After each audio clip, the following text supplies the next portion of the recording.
In this video, we will demonstrate how to connect your SI201 self-install device to your vehicle. In the box, you will have the SI201 unit itself, an OBD2 port extension cable, cable ties, and a user guide. If at any point you have trouble, the user guide has contact details for your local Teletrac Navman support team. Your first step is to note down your SI201 device IMEI number.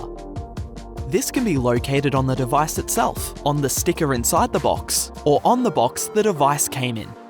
Before commencing the installation of the device, ensure that the vehicle is parked in a safe place and the ignition is switched off. The SI201 is to be connected to the vehicle via the OBD2 port, which is typically located under your dashboard.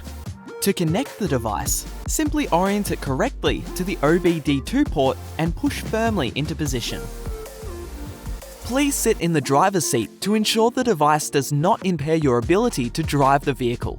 If the device protrudes or impedes your ability to drive, please connect the extension cable and secure it on the dash.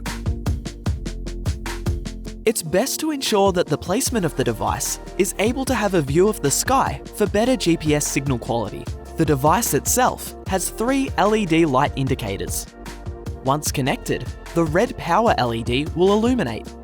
The green and blue lights will illuminate for cellular coverage and GPS signal respectively. If you do not see the blue GPS light switch on, the device is unable to obtain a quality GPS signal.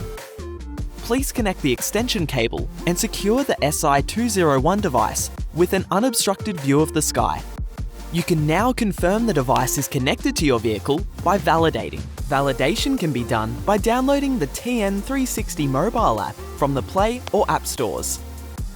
Open the app, tap the Options menu, then select Validate Device, and begin by either scanning or typing in the IMEI number. Then press Continue. If your device has already been associated with the vehicle, leave No Change selected, and then Submit. If you are unsure whether the device has been paired with your vehicle, please check with your fleet manager, or follow the steps to select or create a new vehicle from the app. You may now switch on the ignition with the vehicle stationary. The app on your phone will update a live view of the device to show ignition on and the GPS location. The validation process is now complete. To learn more about tracking and reporting on vehicle activity, register for one of our free webinars via the support page on our website. Before driving the vehicle, please ensure the safety functions of the vehicle, like indicators, lights, and dash, are operating as expected. The vehicle is now ready to drive. If you have further questions, please contact your local support team or contact our customer support team via the details in the user guide.